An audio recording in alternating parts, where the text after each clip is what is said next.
Oke. Assalamualaikum warahmatullahi wabarakatuh. Salam sejahtera untuk kita semua. Salam namo budaya.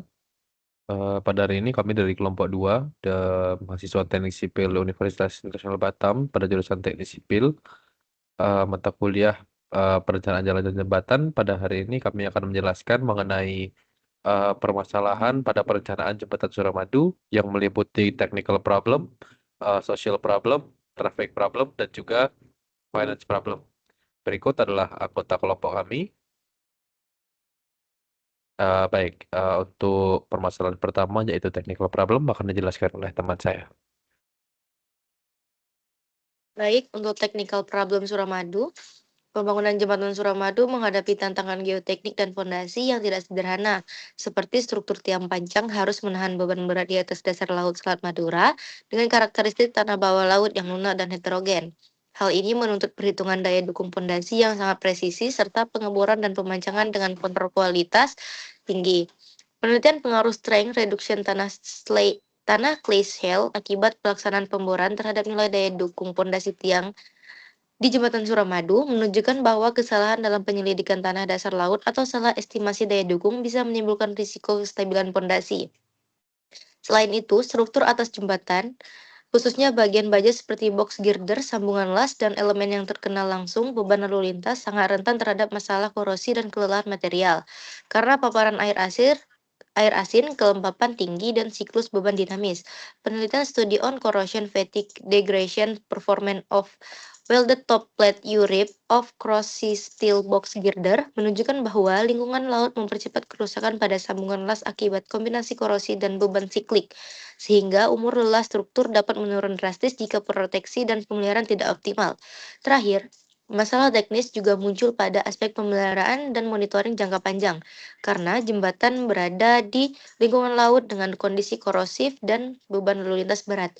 Diperlukan sistem pemantauan kesehatan struktur atau structural health monitoring yang andal dan kontinu.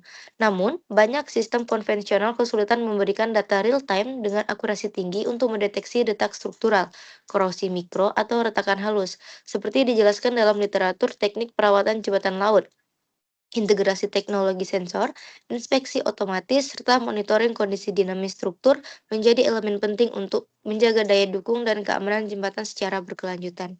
Selanjutnya, untuk social problem akan dilanjutkan oleh teman saya. Selanjutnya ada sosial problem Jembatan Suramadu. Pembangunan Jembatan Suramadu membawa dampak sosial tidak seragam bagi masyarakat di Pulau Madura. Di satu sisi, jembatan diharapkan jadi gerbang pembangunan aksesibilitas, tetapi di sisi lain, mobilitas dan arus urbanisasi cepat menimbulkan pergeseran nilai sosiokultural, serta keresahan identitas lokal. Penelitian menunjukkan bahwa perubahan struktur sosial dan fungsi ruang memberi tekanan terhadap sistem tradisional masyarakat di sekitar kawasan jembatan, menimbulkan kecemasan terhadap potensi tergerusnya budaya lokal. Dampak ekonomi sosial juga terasa nyata, terutama bagi kelompok yang sebelumnya bergantung pada ekonomi tradisional, misalnya sektor jasa penyeberangan dan perdagangan di kawasan pelabuhan. Setelah jembatan aktif, terjadi penurunan tajam pengguna kapal feri, sehingga banyak pedagang dan pekerja sektor informal mengalami penurunan pendapatan. Ketimpangan distribusi manfaat pembangunan membuat sebagian masyarakat merasa bahwa keuntungan pembangunan lebih banyak dinikmati pihak luar atau investor, sedangkan masyarakat lokal justru mengalami kerugian ekonomi. Selain itu, penelitian empiris melihatkan bahwa meskipun jembatan membawa potensi pengurangan kemiskinan di beberapa daerah, dampak tersebut tidak merata dan dalam banyak kasus, manfaat sosial ekonomi jangka panjang masih tertunda atau minimal bagi sebagian komunitas. Hal ini menunjukkan bahwa tanpa intervensi kebijakan sosial yang proaktif, seperti pelatihan keterampilan, pemberdayaan ekonomi lokal, dan mekanisme kompensasi adil, proyek infrastruktur besar seperti Suramadu dapat memperlebar kesenjangan sosial dan ekonomi, bukannya mendistribusikan manfaat secara merata. Selanjutnya akan dilanjutkan oleh kawan saya.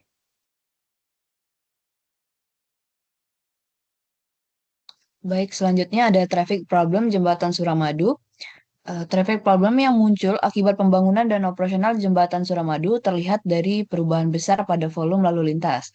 Setelah jembatan mulai beroperasi, terjadi lonjakan signifikan jumlah kendaraan dibandingkan saat masih menggunakan moda penyeberangan kapal feri.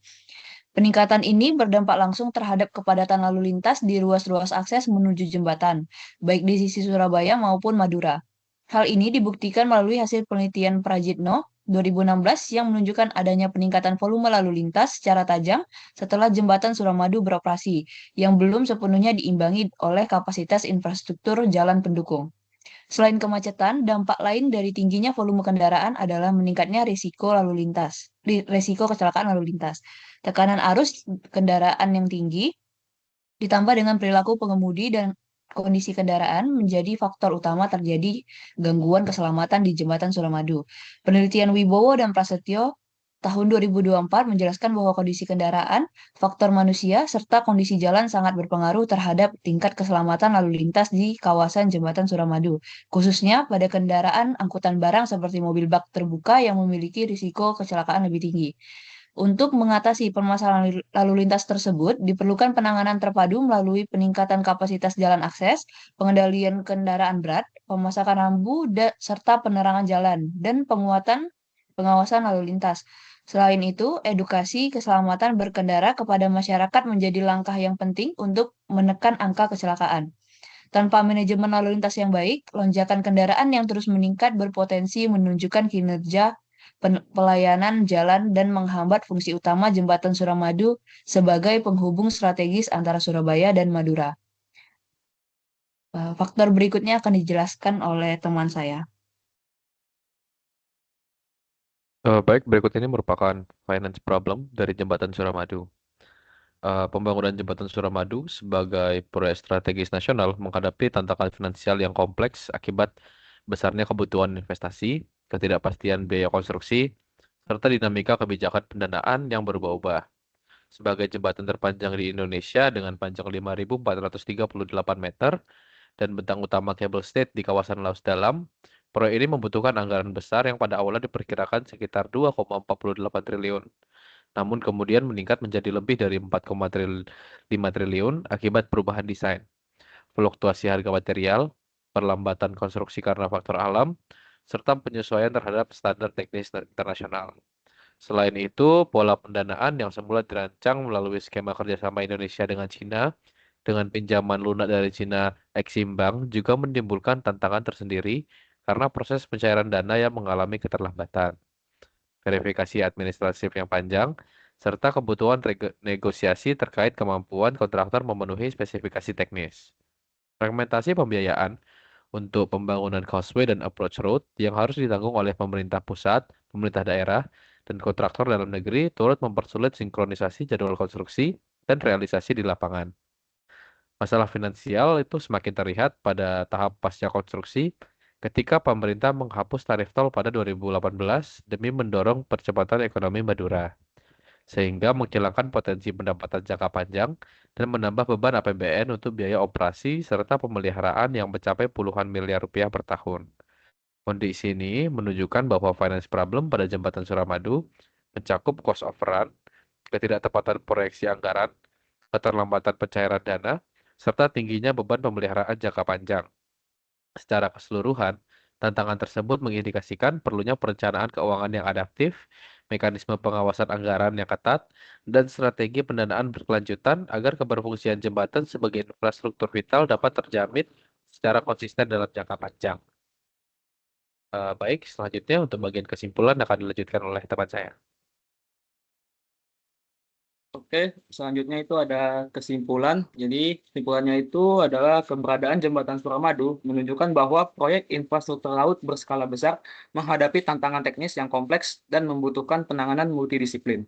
Kondisi tanah dasar laut Selat Madura yang lunak dan heterogen menuntut investigasi geoteknik dengan presisi tinggi untuk menjamin kestabilan pondasi. Selain itu, paparan lingkungan laut yang korosif mempercepat kerusakan pada elemen baja seperti box girder dan sambungan las, sehingga risiko korosi dan vertigo menjadi isu krusial yang harus dikelola secara berkelanjutan. Kebutuhan akan sistem pemantauan kesehatan struktur yang lebih modern juga semakin mendesak mengingat jembatan terus menanggung beban lalu lintas berat setiap hari. Pada aspek lalu lintas, operasional Suramadu memicu lonjakan signifikan volume kendaraan yang tidak diimbangi dengan kapasitas jalan akses di kedua sisi jembatan. Kondisi ini berdampak pada kemacetan, penurunan tingkat pelayanan jalan, serta meningkatnya risiko kecelakaan, terutama bagi kendaraan angkutan barang.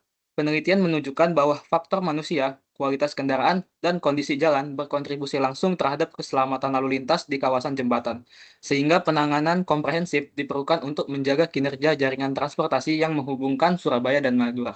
Selanjutnya akan dilanjutkan oleh teman saya. Dari perspektif sosial dan ekonomi, Suramadu memberikan peluang aksesibilitas dan integrasi wilayah. Namun manfaatnya tidak dirasakan merata oleh masyarakat lokal. Perubahan pola mobilitas dan pergeseran struktur ekonomi tradisional menyebabkan sebagian kelompok kehilangan mata pencaharian. Contohnya pekerjaan sektor jasa penyeberangan. Selain itu, kekhawatiran terhadap tergerusnya nilai budaya lokal serta ketimpangan distribusi manfaat pembangunan menunjukkan bahwa dampak sosial proyek ini lebih kompleks dibanding yang diperkirakan. Tanpa intervensi kebijakan sosial yang kuat, ketimpangan tersebut berpotensi semakin melebar. Sementara itu, aspek finansial juga menunjukkan tantangan besar berupa cost overrun, keterlambatan pencairan dana, serta tingginya biaya pemeliharaan pasca penghapusan tarif tol. Lalu untuk mengatasi seluruh permasalahan tersebut diperlukan pendekatan integratif yang mencakup peningkatan teknologi, proteksi, dan monitoring struktur, optimalisasi manajemen lalu lintas, serta penyusunan program pemberdayaan ekonomi bagi masyarakat terdampak. Selain itu, evaluasi mekanisme pendanaan yang lebih adaptif terhadap hybrid financing dan audit anggaran berkelanjutan harus dilakukan untuk memastikan berkelangsungan operasional jembatan tanpa membebani APBN. Pendekatan komprehensif ini diharapkan mampu menjaga fungsi strategis Suramadu sebagai penghubung ekonomi sekaligus memaksimalkan manfaat sosial bagi masyarakat Madura dan Surabaya. Baik, sekian hasil analisa mengenai permasalahan teknis untuk jembatan Suramadu dari kami kelompok 2. Apabila ada yang ditanyakan, bisa ditanyakan pada kolom komentar. Sekian, terima kasih. Assalamualaikum warahmatullahi wabarakatuh.